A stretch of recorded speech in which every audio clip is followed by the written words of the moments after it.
भुदरगड तालुक्यासह इतर तालुक्यातील नागरिकांच्या आरोग्य सेवेला अधिक बळ देण्यासाठी गारगोटीला मेडिकल हब बनवणार असं प्रतिपादन पालकमंत्री प्रकाश आंबेडकर यांनी केले। कोल्हापूर जिल्ह्यातील गारगोटी उपजिल्हा रुग्णालयात नव्याने सुरू करण्यात येणाऱ्या अत्यंत अद्ययावत वैद्यकीय उपकरणांचा लोकार्पण समारंभ पालकमंत्री आंबेडकर यांच्या हस्ते संपन्न झालाय।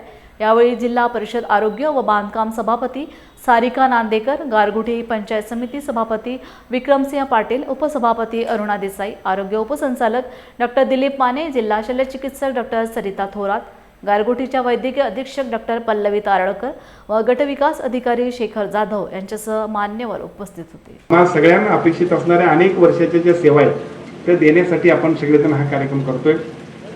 गारगोटीमध्ये अटॅक आला तर कोल्हापूरशिवाय पर्याय नाही, गारगोटीमध्ये ॲक्सिडेंट झाला तर सिटी स्कॅन करायचं झालं तर कोल्हापूरशिवाय पर्याय नाही। मला असं वाटतं की आपण सगळी काही चांगलं कामं करतोय, त्यातलं एक महत्त्वाचं काम आज बजूबाई जर आपण कुठलं करत असेल तर आज कुठलाही ॲक्सिडेंट झाला तर पडदेशी ऑपरेशन करायचं झालं तरी सुद्धा सिटी स्कॅनला कोल्हापूरला जायला पाहिजे।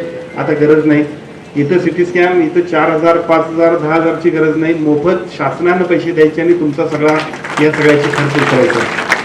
टोडी इको की जी सगळ्यात महत्त्वाची अशा पद्धतीची सुविधा आहे, नेमकं आपल्याला आजार काय झाला याच्यापेक्षा सुद्धा समजा अटॅक आला तर त्याची तीव्रता काय हे बघण्यासाठी सुद्धा कुठल्याही तुम्ही एमडी मेडिसिन डॉक्टरकडे गेला, मोठमोठ्या हॉस्पिटलमध्ये गेला तर पहिल्यांदा तुम्हा सगळ्यांना टोडी इकोला सामोरं जावं लागतं। आणि मी आपल्याला सांगतो की टोडी इकोची इथं सुविधा झाल्यामुळं तात्काळ ज्या काय उपचार करायला पाहिजे त्या सगळ्यासाठीची सुरुवात आपण या ठिकाणी करतोय। त्या दोन्ही सेवा लोकांच्या आरोग्याच्या दृष्टीने अगदी 11th आवरला ज्याला म्हणतोय गोल्डन आवर्समध्ये ज्या सुविधा आपल्याला द्यायला पाहिजेत त्यासाठी खूप महत्त्वाच्या होत्या, पण ह्या मोठ्या शहरांमध्येच आपण द्यायचं। परंतु मोठ्या शहरांपेक्षा सुद्धा आपल्याला या सगळ्या जिथं जिथं आवश्यकता अशा ठिकाणी जर द्यायच्या झाल्या तर त्याची सुरुवात ही गारगोटीपासून आपण करतोय। आता महाराष्ट्रात सगळीकडे सुरुवात होईल, त्याची सुरुवात मात्र गारगोटीपासून करतोय असं म्हणायला काही हरकत नाही। त्याबरोबरीने या ठिकाणी आणखीनही काही वेगवेगळ्या पद्धतीच्या योजनांची सुरुवात आपण करणार आहोत। पुढच्या 15 ऑगस्ट पर्यंत हॉस्पिटल जे 30 बेड्स आहेत आम्ही तिथं चांगल्या पद्धतीनं जिल्ह्यातलं सगळ्यात महत्त्वाचं एक सेंटर डोळ्यांचं मोतीबिंदूचं आपण चालू करू शकतोय। पुढच्या 15 ऑगस्ट नंतर इथं सुद्धा जिल्ह्यातलं एक महत्त्वाचं सेंटर आपण सुरू करतोय की ज्याच्यामध्ये अद्ययावत अशा सुविधा ज्या मिरजमध्ये नाहीत, ज्या सांगलीमध्ये नाहीत, ज्या कोल्हापूरमध्ये सुद्धा नाहीत, त्या सगळ्या सुविधा राजूभाई आपण इथं सुरू करतोय। त्याचा उपयोग सगळ्या नागरिकांना होणार आहे। आता याच्या बरोबरीनं दुसरा एक विषय मगाशी सन्माननीय आमच्या दिलीप माने डेप्युटी डायरेक्टर साहेबांनी सांगितला की याच्यानंतर इथं आणखीन एक कॅथलॅब आपण सुरू करतोय, म्हणजे एन्जिओग्राफी, एन्जिओप्लास्टी, टोडी इको झाल्यानंतर सुद्धा ज्या गोष्टी करायला पाहिजे त्या सगळ्या गोष्टी इथंच करण्यासाठी कॅथलॅबला सुद्धा आपण मंजुरी घेतली। पुढच्या 15 ऑगस्ट नंतर त्याही कामाच्या सुरुवातीला आपण जाणार आहोत की ज्याच्या माध्यमातून भविष्य काळामध्ये कोल्हापूर नंतर गडिंग्लजच्या पाठोपाठीनं गारगोटी सुद्धा मेडिकल हब व्हायला पाहिजे अशा पद्धतीचं काम आपण सगळेजण करणार आहोत। या सगळ्या सेवा ज्यावेळी मोफत होतील त्यावेळी एका बाजूला आमच्या इन हाऊस आमचे डॉक्टर्स आहेत ते सगळेजण इथे येतील, ते सगळ्या सेवा देतील आणि विशेषतः प्रायव्हेटवाले डॉक्टर सुद्धा जे असतील ते सुद्धा त्यांच्या पद्धतीने त्यांनी जर काही चांगल्या पद्धतीने इथं सेवा द्यायच्या झाल्या तर पहिल्यांदा कुठलाही एमडी मेडिसिन काय म्हणायचा की टोडी इको पाहिजे, बाकी सगळं पाहिजे, मग ते ग्रामीण भागात कसं मिळणार, तर ते आपण सगळं द्यायला हवं।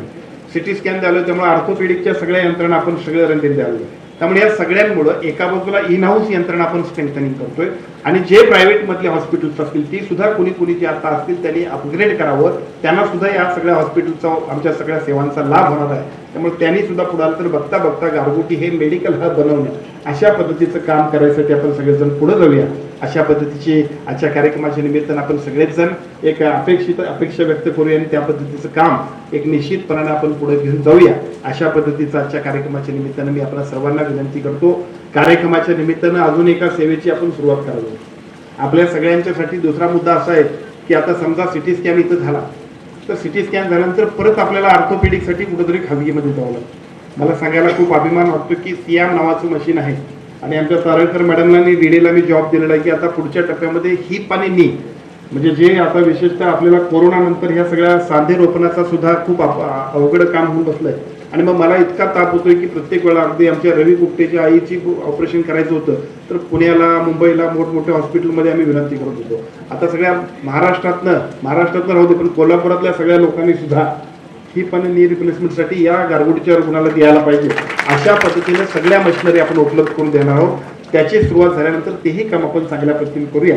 बघता जे जे प्रश्न सगळ्या लोकांना पडतात त्या सगळ्या प्रश्नांची उत्तरं म्हणजे गारगोटीचं उपजिल्हा रुग्णालय व्हा अशा पद्धतीचं काम आपण सगळेजण करूया.